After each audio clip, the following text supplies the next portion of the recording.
अस्सलाम वालेकुम viewers, welcome to my YouTube channel Haider clinic. कैसे हैं आप सब? उम्मीद करता हूं सब ठीक होंगे।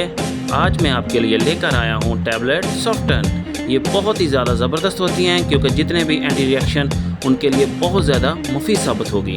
आगे चलकर हम मुकम्मल डिटेल में बात करते हैं। फ़िलहाल मैं आपको इसके एक पैक के बारे में बताऊँगा। टैबलेट सॉफ्टन, एक पैक में इसकी 10 गोलियाँ होती हैं जिसकी प्राइस 58 रुपीज़ हैं। कंपोजिशन में लोटाडीन 10 mg में होती हैं और डोजेस के बारे में बताऊंगा। एक टैबलेट दिन में एक दफ़ा इस्तेमाल कर सकते हैं। ये खाने से पहले भी इस्तेमाल कर सकते हैं और खाने के बाद भी इस्तेमाल कर सकते हैं।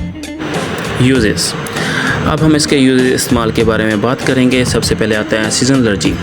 जब मौसम तब्दील होते हैं तो कई लोगों को एलर्जी हो जाती है। इसमें भी टैबलेट सॉफ्टन बहुत ज़्यादा मुफीद साबित होती हैं। डस्ट एलर्जी, कई लोगों को डस्ट की वजह से भी एलर्जी हो जाती है, उसमें भी टैबलेट सॉफ्टन बहुत ज़्यादा मुफीद है।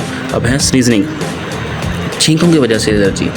कई लोगों को छींकें आना शुरू हो जाती हैं तो उसमें भी टैबलेट सॉफ्टन बहुत ज़्यादा मुफीद इस्तेमाल करती हैं। रनी नोज़, रनी नोज़ का मतलब होता है नाक से पानी का बहना। नज़ले वगैरह की वजह से भी नाक से पानी बहना शुरू हो जाते हैं तो उसमें भी टैबलेट सॉफ्टन बहुत ज़्यादा मुफीद साबित होती हैं। नेज़ल ब्लॉकेज, इसका मतलब होता है कि नाक का बंद हो जाना। जब नाक का बंद हो जाए तो टैबलेट सॉफ्टन बहुत ज़्यादा मुफीद साबित होती हैं। वाटर आइज़, रेड इची आइज़, आँखों से पानी का बहना, आँखों का सुर्ख हो जाना, इन वजहात की वजह से भी टैबलेट सॉफ्टन बहुत ज़्यादा मुफीद साबित होती हैं।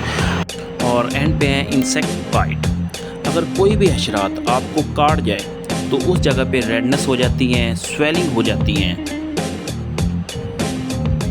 उस रेडनेस या स्वेलिंग को दूर करने के लिए टैबलेट सॉफ्टन बहुत ज़्यादा मुफीद साबित होती हैं।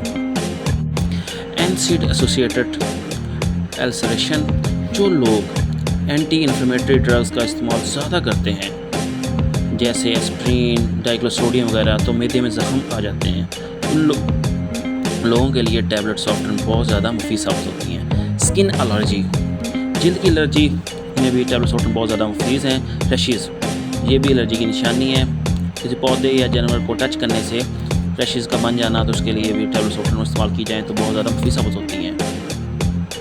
इरिटेशंस, ये भी एलर्जी की किस्म है। स्किन जल्द पर बहुत ज़्यादा खारिश होती हैं तो इसके लिए टैबलेट सॉफ्टन इस्तेमाल की जाए तो बहुत ज़्यादा मुफीद साबित होती हैं।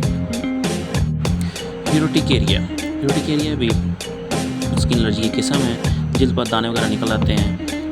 अगर इस तरह का मसला हो तो टैबलेट सॉफ्टन इस्तेमाल की जाए तो बहुत ज़्यादा मुफीद साबित होगी। साइड इफ़ेक्ट, अब हम बताएंगे आपको टैबलेट सॉफ्टन के साइड इफ़ेक्ट क्या क्या हो सकते हैं। डिज़नेस, चक्कर आ सकते हैं। हेडेज, सर का दर्द हो सकता है।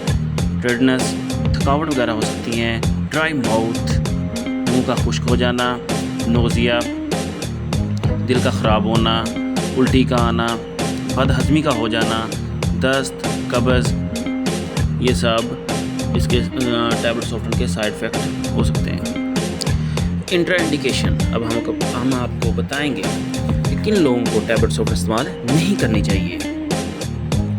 जिन लोगों को लोटाडीन से एलर्जी हो उनको भी टैबलेट सॉफ्टन इस्तेमाल नहीं करनी चाहिए। थायराइड डिजीज़, उनको थायराइड डिजीज़ हो उनको भी टैबलेट सॉफ्टन इस्तेमाल नहीं करनी चाहिए। हार्ट डिजीज़, यानी दिल का किसी किस्म का भी दिल का कोई भी मसला हो उसमें टैबलेट सॉफ्टन उस पेशेंट को, उस मरीज़ को टैबलेट सॉफ्टन इस्तेमाल नहीं करनी चाहिए। किडनी डिजीज़, जिन मरीज़ को किडनी का मसला हो, गुर्दों का मसला हो, उसको भी टैबलेट सॉफ्टन इस्तेमाल नहीं करनी चाहिए। लिवर डिजीज़, जिनको जिगर का कोई भी मसला हो उसको भी टैबलेट सॉफ्टन इस्तेमाल नहीं करनी चाहिए। प्रेगनेंसी, जो औरतें हामला हो, हामला औरतों को भी टैबलेट सॉफ्टन इस्तेमाल नहीं करनी चाहिए। लैक्टेशन, जो औरतें बच्चों को दूध पिलाती हैं उसमें भी टैबलेट सॉफ्टन इस्तेमाल नहीं करनी चाहिए। उम्मीद करता हूँ आपको हमारी आज की वीडियो बहुत पसंद आई होगी। अपना ख्याल रखिए। अल्लाह पाक आप सबको अपने हिफ्ज़-ओ-मान में रखे। मिलते हैं एक नई वीडियो के साथ। अल्लाह हाफिज़।